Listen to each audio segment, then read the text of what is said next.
인사하겠습니다. 우리는 한 가족입니다. 한 가족이 맞으십니까? 우리 방송팀에서 우리는 교회입니다. 이 영상 매주 보내는데 이번 주 영상은 어떤 영상입니까? 물어봤더니 이번 주는 영상이 없습니다. 그래서 왜 영상이 없습니까? 우리가 이제 될 수 있으면 저희 교회에 새로 오셔서 함께 신앙생활 하시는 이제 가족들 이렇게 소개하는데, 여러분들이 많이 새로 오셔서 이렇게 소개를 해드리려고 하는데 그분들이 이제 부담이 되셔가지고 이렇게 찍기를 거부하신다. 그래서 이 문제를 해결해야 되겠네. 그러면 우리 가정이라도 소개하는 영상을 좀 찍었으면 좋겠다. 그런데 많이 이렇게 화면에 나오는 것을 부담스럽게 생각하시는 것 같습니다. 가족이 맞습니까? 이렇게 우리 모든 가족들이 이렇게 영상으로 좀 소개하실 수 있도록 협조해 주시면 좋겠습니다. 오늘은 팔복 말씀의 두 번째 시간입니다. 같이 읽어봅니다. 애통하는 자는 복이 있나니 그들을 위로를 받을 것이며. 성경에서 슬픔을 나타내는 원어 헬라어가 9가지가 있습니다. 그 9개 단어 중에서 오늘 이 팔복에 사용된 이 애통이라는 단어가 헬라어 9개 중에서 가장 강하고 통렬한 의미를 가지고 있는 그런 단어입니다. 원어로는 펜데오라는 헬라어를 쓰고 있고 히브리어로는 에벨 아발이라고 하는데, 이 단어를 우리나라 사람들, 우리 선조들은 한자로 슬플 애자와 그리고 서럽게 울 통자라는 자를 선택을 해서 애통이라는 단어로 번역을 했습니다. 아주 잘된 번역인 것 같습니다. 애통은 보통 슬픔이나 울음이 아닙니다. 참을 수 없어서 터져 나오는 그런 눈물, 그런 슬픔, 견딜 수 없을 정도로 쓰라림을 경험하는, 그래서 눈물을 흘리는 것을 애통이라고 이야기하고 있습니다. 성경을 보면 애통한 사람들에 대한 기록들이 있습니다. 야곱이라는 사람이 있습니다. 야곱은 그 막내 아들 요셉을 너무 사랑했는데 요셉이 들짐승에게 잡혀 먹혔다라는 그 소식을 아들들에게 듣고 애통해야 합니다. 어느 정도로 하는가 하면 자기 옷을 찢고 굵은 배로 허리를 동이고 오래도록 그의 아들을 위하여서 애통했다라고 창세기에 기록이 있습니다. 그리고 요셉도 마찬가지입니다. 요셉도 아버지 야곱의 시신을 가나안 땅 막벨라 굴에 모실 때에 애통했다라는 기록이 남겨져 있습니다. 요단강을 건너서 아다 타작 마당이라는 곳에 이르렀을 때에 그곳에서 이 아들 요셉이 크게 울고 애통하면서 7일 동안 애곡하였다라고 기록이 되어 있습니다. 그래서 가나안 백성이 그 아단 마당에서 요셉이 크게 애통하는, 7일 동안 애통하는 것을 보면서 그 땅 이름을 아벨 미스라임, 애굽인의 큰 애통이 있는 땅이라고 그렇게 지명할 정도로 요셉이 아버지의 죽음 앞에서 큰 애통을 했습니다. 이렇게 사랑하는 사람의 죽음 앞에서 모든 사람을 애통합니다. 우리나라도 세월호 사건을 통해서 많은 부모들이 그런 애통했던 것들을 지금도 그러리라 생각을 합니다. 그리고 다윗이라는 인물도 있습니다. 아들 압살롬의 죽음 앞에서 애통했습니다. 다윗은 3000년 이스라엘 역사 가운데 최고의 성군으로 뽑히는 왕이었었습니다. 그런데 생애 말년에 아들 압살롬이 반역을 하고 죽게 되는 그런 경험을 하게 됩니다. 11명의 아들들 중에서 이 아버지 마음 가운데에 자기의 후계자로 손색감이 없다라고 생각할 만큼 훌륭한 아들이었었습니다. 그런데 이 아들이 왕자의 난을 일으키고 끝내는 추종 세력들을 규합해서 아버지께 반란을 일으킵니다. 그때 다윗의 충복 요압 장군이 나가서 이 압살롬을 죽이고 그 반란을 진압하게 됩니다. 왕권을 되찾아왔습니다. 그러나 다윗은 왕권을 되찾았다라는 그 기쁨보다는 사랑하는 아들을 잃었다라는 그 슬픔이 너무 컸습니다. 그래서 옥상에 올라가서 내 아들 압살롬아, 내 아들 압살롬아, 차라리 내가 너를 대신하여 죽었더라면 좋았을 뻔했더라고 하면서 크게 애통한 일이 있었습니다. 그런데 다윗의 경우에 이 압살롬 아들의 죽음에 애통함으로 그 일이 시작이 되었지만 아들을 잃었다라는 슬픔보다는 아들이 일으킨 반란과 그의 죽음이 자기가 지은 죄 때문이라는 것을 알고 있었기 때문에 그는 애통했습니다. 부하장수 우리아의 아내 밧세바를 궁 안으로 불러들여서 겁탈을 하고 자기의 잘못을 덮기 위해서 그런 충복 우리아를 살해하는 죽이는 일까지 다윗이 감행합니다. 그 일 때문에 하나님의 심판이 일었고 너의 가문의 칼이 영원토록 떠나지 아니하리라 판결을 받았습니다. 지금 사랑하는 아들이 죽어서 애통하는데 그 애통이 그렇게 시작이 되었지만 결국에는 자기의 잘못을 하나님 앞에서 회개하면서 반성하는 애통으로 그 애통이 더 전환되어지는 것을 볼 수 있습니다. 마지막으로 선지자 예레미야도 나라와 민족을 위해서 애통을 했습니다. 이스라엘 왕조 500년 역사가 마감되는 그 나라가 망하는 그 시대에 살았던 예레미야, 그래서 예루살렘의 붕괴와 멸망을 선포한 선지자가 예레미야라서 눈물의 선지자라고 불리웁니다. 그만큼 나라와 민족을 사랑한 선지자였었습니다. 우리 교회를 설립한 김치선 박사님, 유일하게 우리나라에서 목사인데 목사로 불리지 아니하고 박사로 불리는 존경받는 분이십니다. 얼마나 우리나라와 민족을 사랑하고 애국을 했으면 모든 사람들이 눈물의 선지자라고 부를 정도로 그렇게 나라와 민족을 사랑하신 분이셨습니다. 여기 이스라엘 민족적 위기 상황 속에서 대부분의 지도자들은 우리가 일치 단결해야 된다, 외세의 침략에 맞서 싸워서 우리 예루살렘을 지켜야 된다라고 민족주의적인 그런 저항의식을 고조하면서 이 백성들을 독려했습니다. 그러나 예레미야는 우리나라의 멸망은 피할 수 없다, 그러니 저항하지 말고 모두가 다 하나님 앞에서 베옷을 입고 하나님 앞에 애통하는 자들이 되어야 된다. 그래서 나라의 적으로 간주가 됩니다. 예레미야가 잡혀서 옥에 갇힌 지 3년 만에 예루살렘 성이 바벨론에 의해서 함락을 당하고 성전은 완전히 파괴를 당합니다. 바벨론의 총사령관 느부사라단이라는 이 총사령관이 이스라엘의 모든 장교들, 군인들, 지식인들, 내노라는 사람들을 다 붙들어서 이제 바벨론으로 끌고 갑니다. 바벨론으로 끌고 가면서 라마라는 곳에 머물게 되는데 그 라마는 어떤 곳인가 하면 야곱이 자기의 사랑하는 아내 라헬의 죽음을 슬퍼하면서 거기에 라헬의 무덤을 만드는 곳이 바로 라마입니다. 거기에 모든 사람들이 이제 잠시 머무는데 그곳에서 이 바벨론의 총사령관이 바벨론으로 끌고 갈 사람들, 그리고 그냥 풀어줄 사람들을 거기서 이 라마에서 결정을 합니다.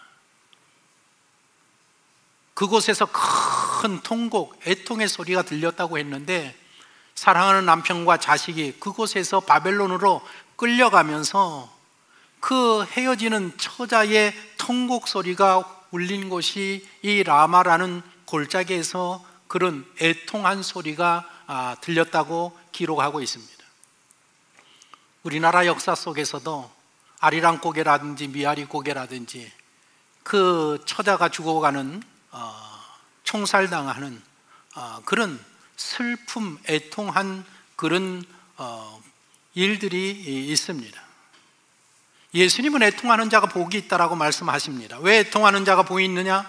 하나님의 위로가 저들에게 주어질 것이기 때문이라고 말씀합니다. 야곱은 죽었던 줄 알았던 아들 요셉을 만나서 말년을 정말 행복하게 살았습니다.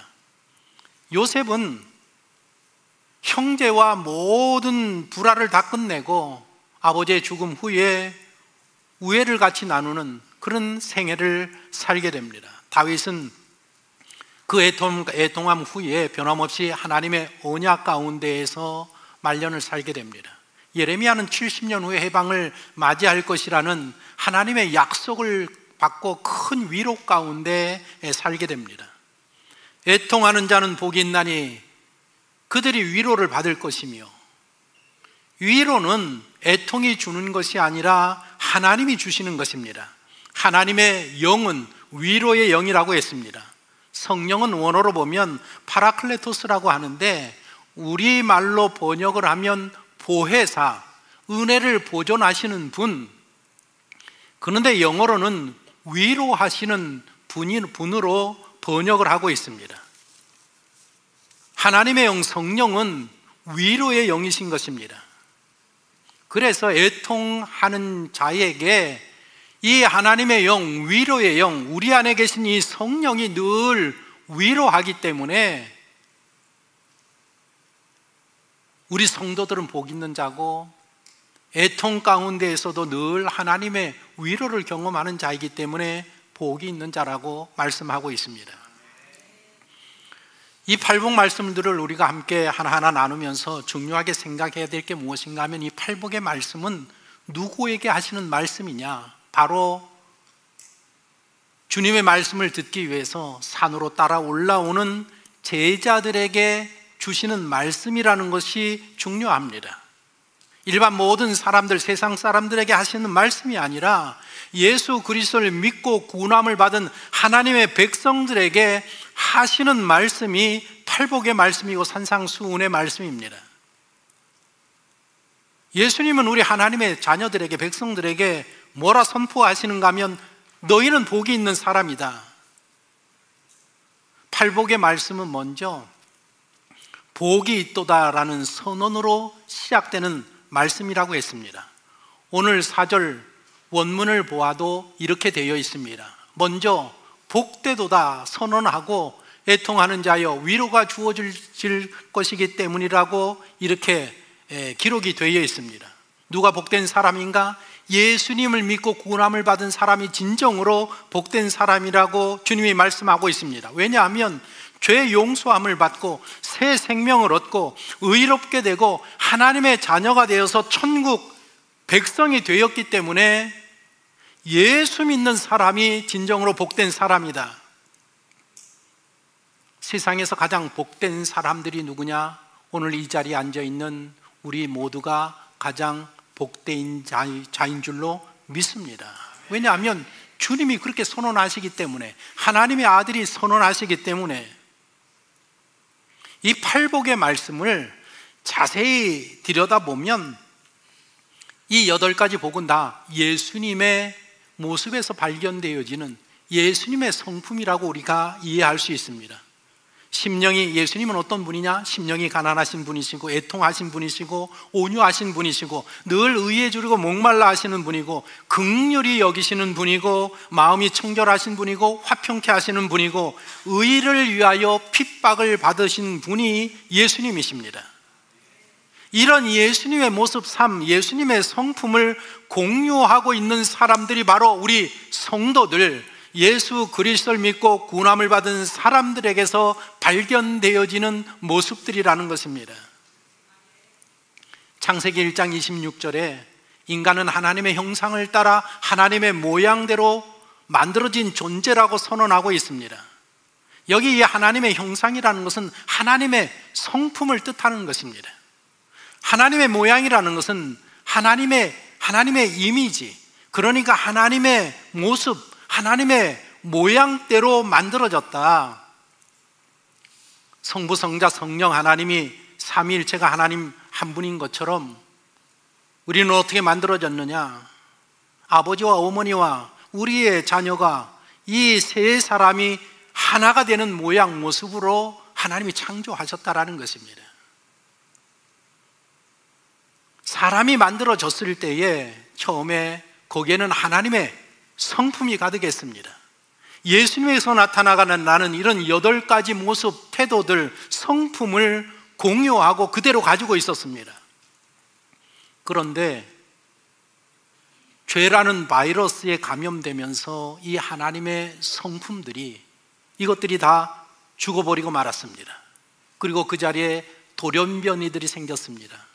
음란, 도적질, 살인, 간음, 탐욕, 악독, 속임, 음탕, 질투, 비방, 교만, 우매함과 같은 예수님이 말씀하시는 우리 마음 가운데, 우리의 심령 가운데 그런 돌연변이가 다시 나왔단 말입니다.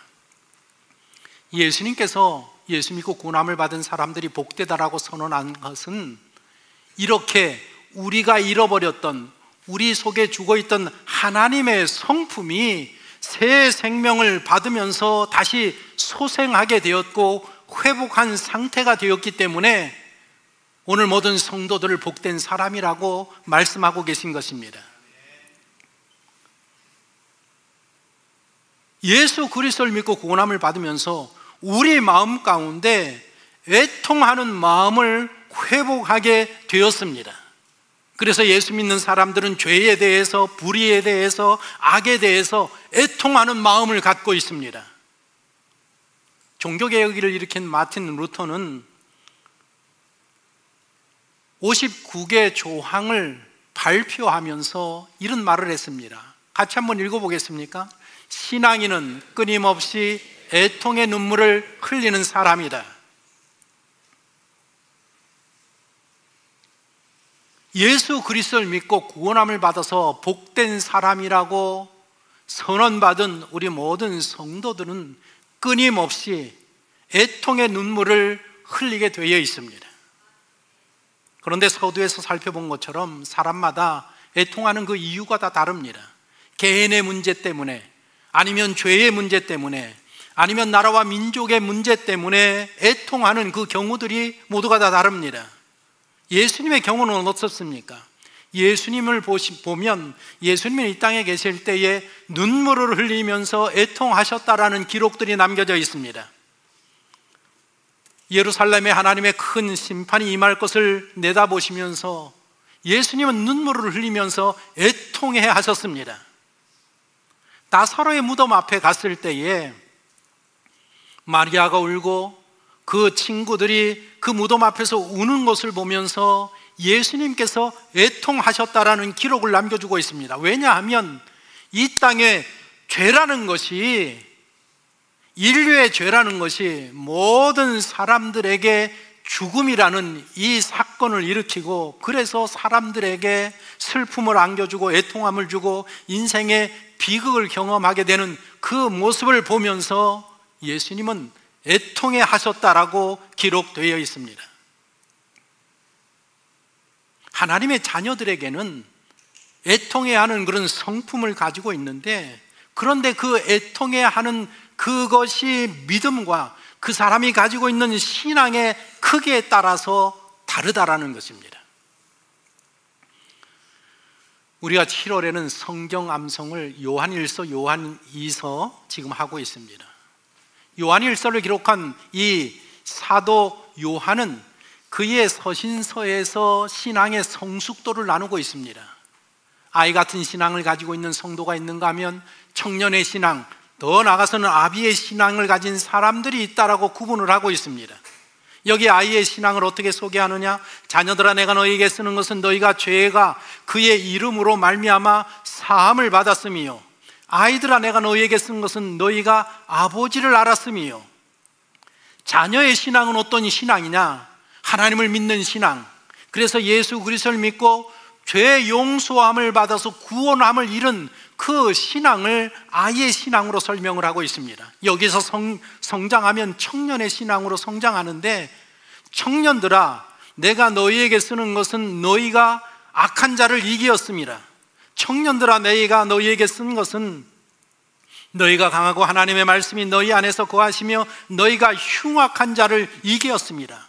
어린아이의 신앙에서 성장하면 청년으로 성장하는데, 청년의 신앙을 가지게 되면 하나님의 말씀이 그 안에, 말씀에 대한 이해를 붙들고 인생을 살아가면서 불의와 싸워 하나하나 이겨나가는 그런 모습들이 나타나는 신앙을 청년의 신앙이라고 기록하고 있습니다.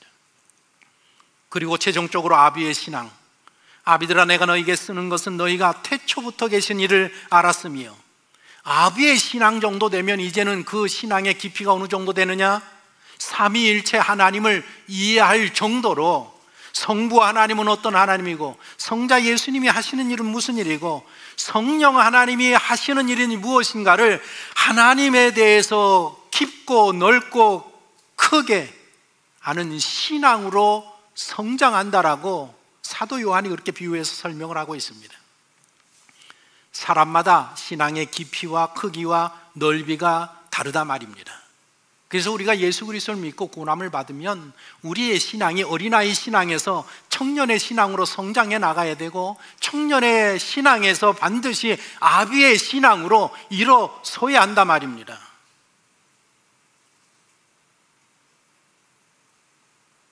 지난 5월에 삼척에서 목회하시는 목사님이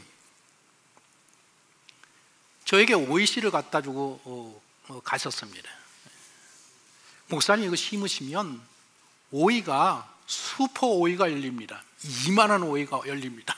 이거 5월에 심어야 됩니다. 그래서 제가 그 받아서 저 주창에 가서 보시면 알지만 이 큰 화분들에다가 그 정성을 다해서 제가 심었습니다. 그 다음날 싹이 나오겠습니까? 그래도 그 다음날 나가서 쳐다보고, 그 다음날 나가서 쳐다보고, 마침날 어느 날 싹이 올라왔습니다. 얼마나 기특한지. 올라왔는데 그게 이제 줄기가 나오더니 잎이 막 피면서 뻗기 시작했습니다. 7월 달 되니까 드디어 꽃이 피었습니다. 어제도 나가고 그저께도 나가고 오늘 아침에도 제가 그거 보고 왔습니다. 오이가 열렸는지 안 열렸는지.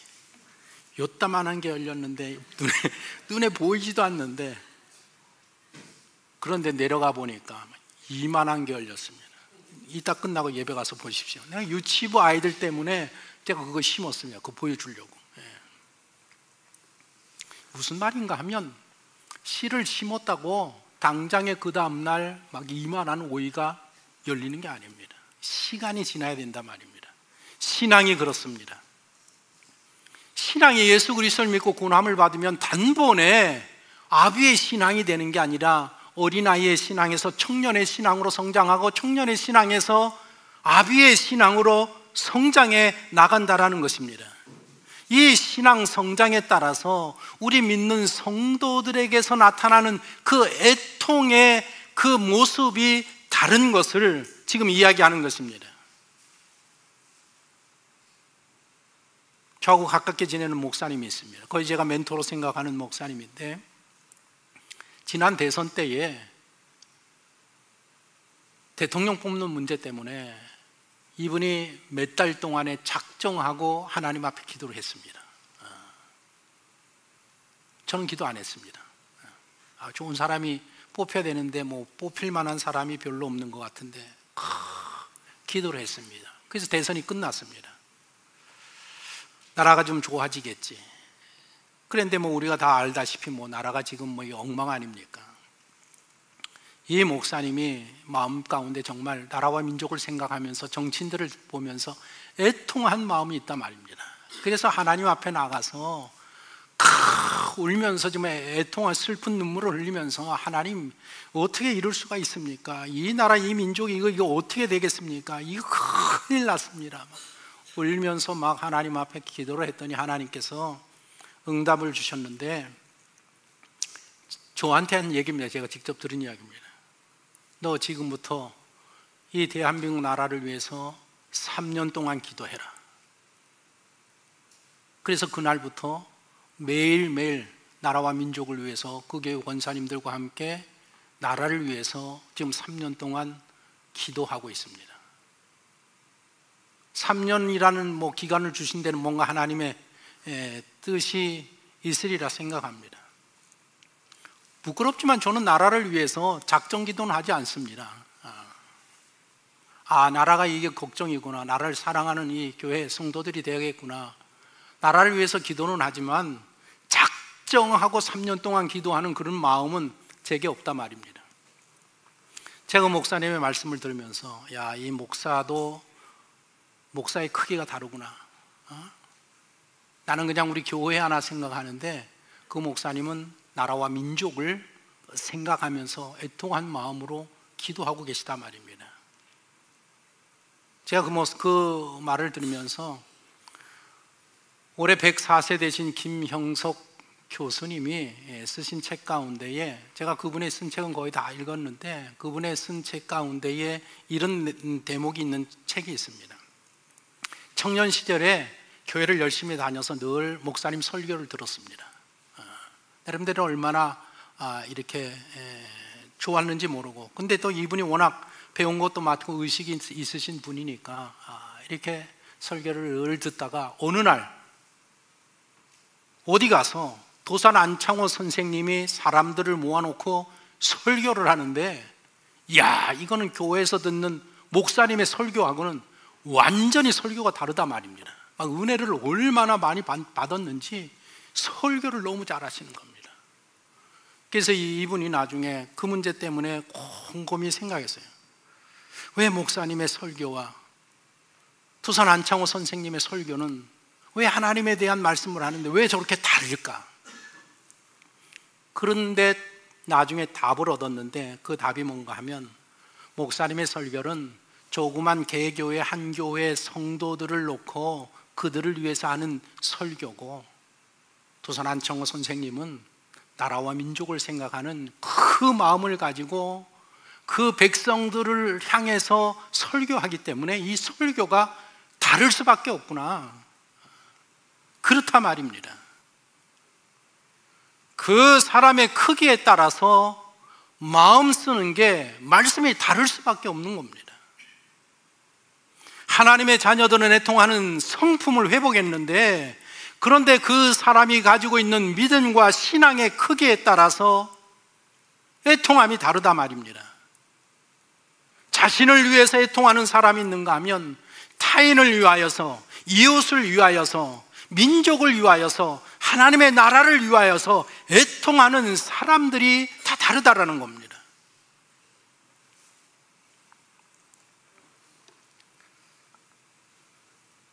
우리 한국교회 개화기에 한 여성에 대한 이야기를 제가 소개하려고 합니다.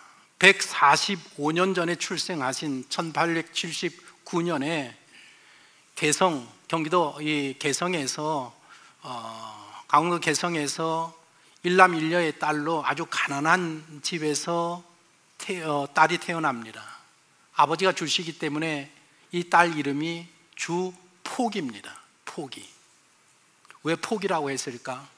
아마도 아들을 낳지 못해서 넌 포기했다, 그래서 주포기라고 생각을 하고 있습니다.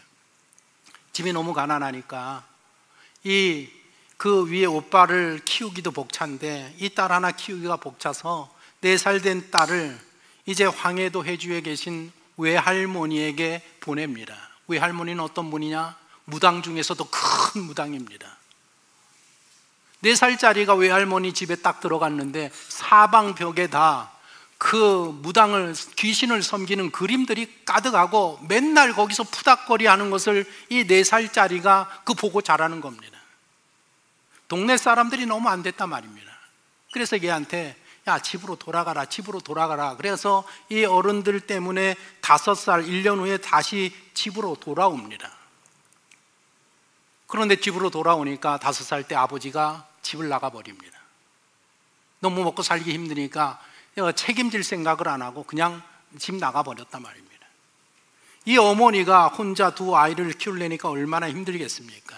그 충격으로 이 어머니가 이게 신이 들려서 관우장군을 섬기는 무당이 됩니다. 어머니가 큰 무당이니까 그런 신기가 있는지 그 딸이 관우장군을 섬기는 무당이 되면서 이 주포기가 무당딸이라고 불리기 시작합니다. 사람 취급도 받지 못하지 않습니까? 어려서부터 외할머니와 어머니의 그것을 보면서, 미신을 섬기는 그것을 보면서 얘가 어려서 크면서 그 마음 가운데 무슨 마음이 있는가 하면 정말 그 애통한 마음이 있단 말입니다. 왜 우리 집안은 이럴까? 왜 남들처럼 저렇게 살지 못하고 왜 이렇게 귀신을 섬기고 미신을 섬기는가? 이 미신을 없앨 수는 없는가? 어떻게 하면 우리의 집안이 좀 일어날 수 있을까? 그런 그런 마음, 애타는 마음이 있단 말입니다. 그런데다가 옆 동네에서 늘 남자애들을 모여서 글을 배우는데 여자라고 글 공부를 시키지 않는단 말입니다. 왜 여자라고 배우지 못할까? 이 145년 전의 이야기입니다. 그래서 어깨너머로 글 공부를 배워가지고 열흘 만에 한글을 깨우친다 합니다. 그리고 청일전쟁이 터집니다. 오빠가 아빠 찾으러 나간다 그러면서 이 소식이 없습니다. 청일전쟁이 터졌기 때문에 이 두 모녀가 외할머니가 사시는 해주로 피난을 합니다. 그런데 해주로 피난해 보니까 16살이 되었는데 일본군들이 조선 처녀만 보면 다 보는 대로 잡아간다라는 이야기를 듣고 이 어머니가 16살 된 딸을 가난한 농사꾼 집에 시집을 보냅니다.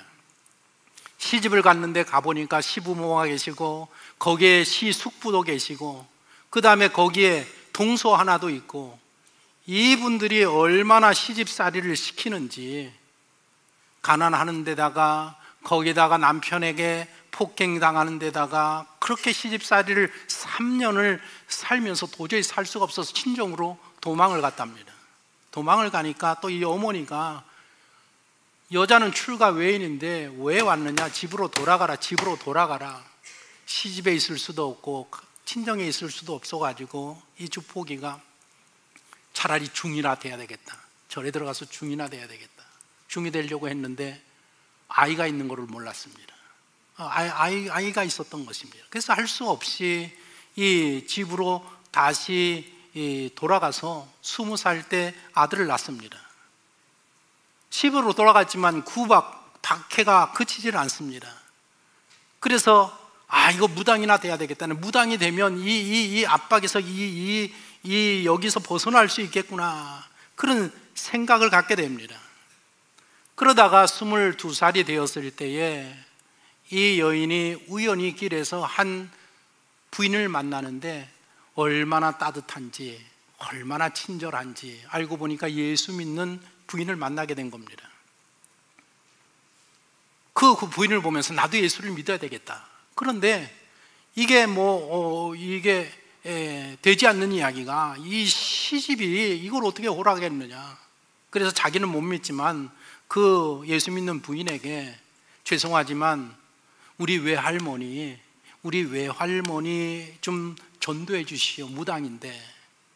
그래서 이 부인이 가서 전도를 해서 그 큰 무당이신 외할머니가 예수를 믿고 신앙인이 되었습니다. 그 후에 어머니도 전도해서 어머니도 믿게 되었습니다. 시집 식구들이 사돈댁이 다 예수 믿는다는 소식을 접하고 나서 더 구박이 심하고 더 시집살이가 막 힘들어지는 겁니다. 그러다가 22살 그때에 갑자기 신병이 들고 맙니다. 이 딸이 춥고 머리가 아프고 일주일 동안 아무것도 못하고, 시어머니가 판수를 데려와서 점을 쳤는데 장수 귀신이 들렸다라는 이야기를 듣습니다. 난리가 나지 않았겠습니까? 외할머니가 찾아오십니다. 외할머니가 찾아오셔서 그 시어머니에게 하신 이야기가, 우리 하나님을 믿는 사람들에게는 이 귀신을 내는, 귀 쫓는 돌을 가지고 있습니다. 그러면서 그 알아누운 손녀를 위해서 이 큰 무당이었던 외할머니가 찬송가를 부르고 간절하게 하나님 앞에 기도를 하고 돌아가십니다. 그런데 신기하게 그날로 밥도 먹고 몸이 좋아졌습니다. 그래서 그 다음날 5살 된 아들을 앞세우고 친정으로, 20리길을 이제 친정으로 갑니다. 얘기가 너무 깁니까? 저도 내가 이거 하면서 이게 쓸데없는 얘기가 너무 길구나, 이거 어떡하나 고민을 되게 많이 했습니다. 그런데 이게 스토리를 다 얘기 안 하면 이해할 수 없어서 거의 반했습니다. 집으로 몸이 나와서 외할머니 집으로, 어머니가 계신 집으로 오는 길에 20리를 걸어가야 되는데 어떤 남자가 소를 하나 끌고 가면서 계속 쫓아온단 말입니다. 얼마나 겁이 나겠습니까? 여기선 참다가 그 남자를 향해서 막 화를 내면서 욕을 해댔는데 그 순간에 정신이 돌아서 미쳐버리고 만 겁니다.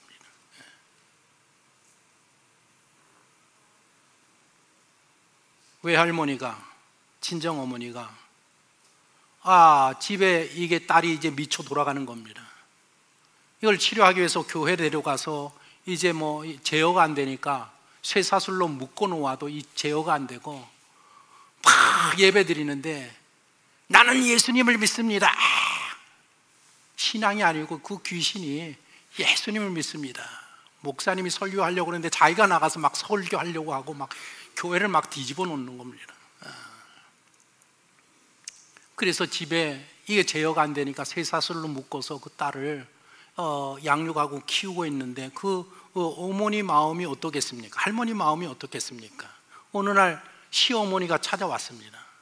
며느리의 그 모습을 보니까 너무 불쌍해서 그 쇠사슬을 다 풀어준단 말입니다.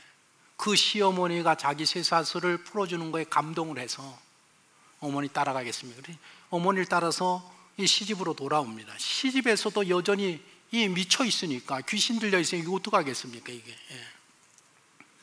하루는 가족들이 다 일하고 나갔는데 이 주포기가 방 안에서 부엌 선반을 보니까 선반 위에 종이 같은 게 있는 게 보입니다. 그런데 이 시집에 왔을 때에 시어머니가 이거 어떻게 고쳐보려고 판수, 이 점치는 사람들, 점쟁이, 이런 사람들을 데리고 와서 그 무당이 굿할 때 외우는 그 옥추경이라는 게 있는데 계속 그 주문을 외우면서 이 귀신을 내어 쫓겠다고 복숭아 나무 가지를 이 꺾어다가 사정없이 때린단 말입니다. 막 온몸에 뭐 멍투성이고, 그렇다고 뭐 그 귀신이 나가겠습니까? 그런 상태에서 선반에 있는 걸 봐서 그 선반에 가서 내리니까 그게 뭔가 하면 전도지, 예수님이라는 전도지. 그 다음에 그 천주교에서 가르쳐주는 성호경이 뭔가 하면 그 천주교인들이 기도할 때에 왼손을 배에다 놓고 성부와 성자와 성령의 이름으로 아멘 이렇게 기도하잖아요. 거기에 대한 설명서였었는데 그거를 쭉 읽어나가는데 마음속에 예수님은 나의 구주라는 믿음이 생겼답니다. 그래서 예수를 믿어야 되겠구나. 그 옆에 시어머니가 정환수를 떠서 올라놨는데 그 정환수를 내려가지고 보니까 물인데 어떤 믿음이 생기는가 하면 내가 이 물을 예수님의 피라고 믿고 내 아픈 몸에다가 바르면 치료되겠구나라는 믿음이 생기더랍니다. 그래서 그걸 가지고 이렇게 바르니까 정말로 몇 시간 후에 깜쪽같이 그 상처난 모든 부위가 다 치료함을 받는 기적을 경험하게 됩니다. 그날 마침 친정어머니가 찾아오셨는데 친정어머니를 따라서 이제 친정집에 가서 생활을 합니다. 26살 되었을 때입니다. 교회 가서 엄마와 함께 예배를 드리고 그 다음 달에 교회에서 부흥회 사경회가 있어서 사경회를 참석하고 선교사에게 세례를 받습니다. 세례를 받으면서 세례받은 명이 뭔가 하면 룰루라는 세례명을 받았어요. 룰루는 뭔가 하면 여자 선교사의 이름이 룰루인데 그 이름을 받아서 주폭이라는 이름을 그때부터 주룰루라는 이름으로 바꿔서 쓰기 시작합니다. 그렇게 이제 치유함을 받고 세례받고 신앙생활하다가 오랜만에 시부로 돌아오니까 남편이 화가 이만큼 나가지고, 왜 화가 나지 않겠습니까? 주일이 되었습니다. 20일을 걸어서 교회를 갔다 오니까 남편이 몽둥이를 들고 이 아내를 패기 시작했습니다. 얼마나 많이 때렸는지 기절을 했습니다. 그 다음 주일이 됐는데 눈이 강산처럼 쌓였는데 다시 교회를 가려고 하니까 이 남편이 두들겨 패기를 시작합니다. 이 주 룰루가 몽둥이에 맞으면서 하나님 앞에 간절하게 기도하는 일 외에는 뭐가 있겠습니까? 그렇게 기도하고 도저히 같이 살 수 없어서 친정으로 다시 돌아와서 교회에서 신앙생활을 하는데 선교사가 우리 교회에서 한글을 좀 가르쳐 주십시오. 우리 학교에서 한글을 가르쳐 주십시오. 한글 선생이 되고 선교사님의 주선으로 사범과를 졸업을 하기도 합니다. 그래서 해주읍에 살면서 전도하고 교사 생활하면서 얼마나 예수 믿고 행복하게 사는지 모릅니다. 그런데 그 마음 가운데 늘 마음에 무거운 짐이 온건 시집이 무거운 집이란 말입니다. 동네 사람들이 뭐라고 이야기하는가 하면, 야, 시집살이 하기 싫으면 예수나 믿어라, 그 소리를 늘 듣는단 말입니다. 그 어떻게 생활하겠습니까? 그래서 시어머니하고 타협을 합니다. 제가 집으로 돌아가면 한 주는 집에서 예배드리겠습니다. 한 주는 교회를 가겠습니다. 오케이, 와라. 그래서 집으로 돌아갑니다. 집으로 돌아갔는데 26살 때였는데 27살인데 돌아가서 얼마 있다가 함께 살던 시숙부가 갑자기 시름시름 앓다가 그냥 돌아가십니다. 그랬더니 동네 사람들이 가만히 있겠습니까? 집안에 예수 믿는 여자가 있어서 저 시숙부가 병들어서 죽었다라고 말이 많은 겁니다. 2개월 지난 후에 남편이 갑자기 병이 들었습니다. 약으로도 낫지 않습니다. 동네 사람들이 저 며느리가 예수 믿어가지고 이제 남편이 죽게 생겼다라고 막 떠는단 말입니다. 그런데 놀랍게도 그렇게 핍박하던 이 남편이 아내를 두둔하면서 하는 이야기가, 내가 당신을 그동안 너무 학대해서 하나님께 죄를 지었나 보다. 그래서 내가 이렇게 됐나 보다. 그러니 여보, 누가 나를 위해서 좀 와서 예배도 드려주고 기도 좀 해주면 좋겠다. 그래서 교회에서 성도들이 와서 예배도 드리고 기도도 해주면서 신앙을 갖게 되었습니다. 남편이 아픈 몸을 이끌고 교회를 다녀왔는데 닷새 만에 세상을 떠나고 맙니다. 그리고 그 해에, 그게 2월 달이었었는데 그 해 가을에 아들이 죽습니다. 1년 사이에 그 집안에 세 남자가 죽어간단 말입니다. 이웃 사람들이 뭐라고 비난하는가 하면, 예수 믿더니 잘 되었다, 남편도 죽고 자식도 죽고 이제 좀 있으면 전년도 죽을 거다, 막 동네에서 빈정거린단 말입니다. 어떻게 살 수 있겠습니까? 그 마음 가운데 정말 하나님 앞에 눈물을 흘리면서 통곡하면서 기도한단 말입니다. 그러나 기도하는 가운데에 어떤 믿음이 생기는가 하면 하나님의 뜻이 있을 것이다, 하나님의 무엇인가 있을 것이다, 그 믿음으로 이겨낸단 말입니다. 그러는 와중 가운데 선교사가 이제 와서 우리 전도 부인이 대달라고 요청을 해서 30대 과부였었는데 전도하는 부인이 됩니다. 그래서 어떤 지역, 강령이라는 지역에 보내졌는데 얼마나 열심히 전도를 했는지 4년 만에 이 주 룰루가 17교회 교회를 세웁니다. 얼마나 대단합니까?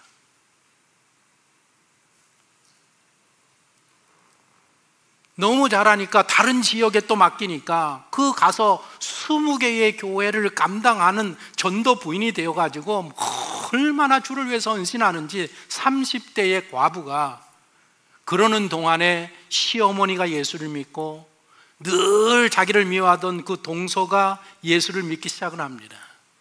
이 주룰루가 어머니가 무당이었었고 외할머니가 큰 무당이어서 신기가 있었는지는 몰라도 귀신 쫓는 데는 명수입니다. 제가 이 사진 하나 캡처했는데, 이 사진 말고는 없어요? 무당 쫓아내는 게 있는데 없구나. 누군지 잘 모르겠어요. 저도 저 세 사람 중에 한 사람인데 이름이 기록되지 않아서. 그런데 이제 굿하는 데에 여기 있네요. 저분이에요. 저분이 무당들, 귀신 들린 사람들은 가서 한 분만 기도하면 다 쫓아내고 치유하는 그런 사람으로 이 개화기 때의 한국 기독교 역사에 유명하신 분이 주 룰루라는 여성입니다. 그래서 나이가 들어가고 아들을 얼마나 잘 키웠는지 아들을 배제학당에서 공부시키고 연희전문학교에 공부를 시키고 이 아들이 3.1운동에 가담해서 3.1운동을 하면서 서대문 형무소에서 1년 동안 고생도 하고 이 아들이 나중에 해방된 후에 세브란스 의학과 전문학교의 사무국장을 역임하고 배화여고의 교장을 감당하고 유유산업이라는 그 사장이 되어서 아주 크게 성공하는 아들로 이 아들이 크게 됩니다. 그리고 그녀는 말년에 많은 고생을 했지만 말년에 그렇게 그 아들 성공하면서 그 풍성한 삶을 누리면서 늘 가족과 나라를 위한 기도를 매일 빠짐없이 게을리지 아니하고 살다가 몇 살에 하나님의 부르심을 받느냐? 1960년도 91세로 하나님 앞에 부르심을 받았다라는 것입니다. 끝입니다. 아니 이런 여인도 사는데, 이런 여인도 믿음을 붙들고 살고 그것들을 극복하고 이겨내면서 하나님의 위로 가운데에 이런 인생을 살고 있지 않습니까? 제가 이 스토리를 쭉 읽으면서 나는 뭐 하는지,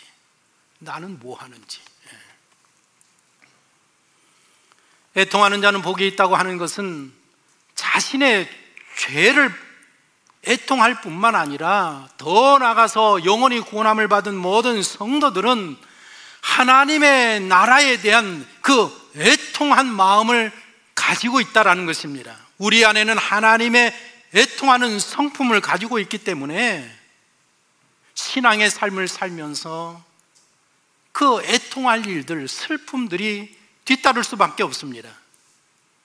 바로 우리 안에 있는 이런 죄에 대해서, 내 인생에 대해서, 다른 그 죽어가는 사람들에 대해서 나라와 민족을 바라보면서 그 애통하는 마음을 갖고 있는 것이 바로 그것이 우리 구원함을 받은 사람들의 성품과 인격이고 신앙이라는 것입니다. 그래서 우리 성도들은 내 죄에 대해서 견디지 못할 뿐만 아니라 우리 믿는 성도들은 세상의 부조리, 불의, 이 폐역에 대한 애통한 마음을 가져야 하는 것입니다. 하나님이 창조하신 우주 모든 만물들이 다 하나님 앞에 순종하고 하나님 앞에 송축을 하는데, 저 주차장에 있는 저 오이들도 하나님을 송축하고 찬송하는데 유일하게 하나님이 창조하신 사람들만 오늘까지 계속해서 하나님을 대적하고 하나님을 비난하고 하나님 뜻에 역행하는 삶을 살고 있단 말입니다. 그러니 그런 것들을 보면서 우리 믿는 성도들이, 구원함을 받은 성도들이 왜 우리 마음 가운데에 애통함이 없겠습니까?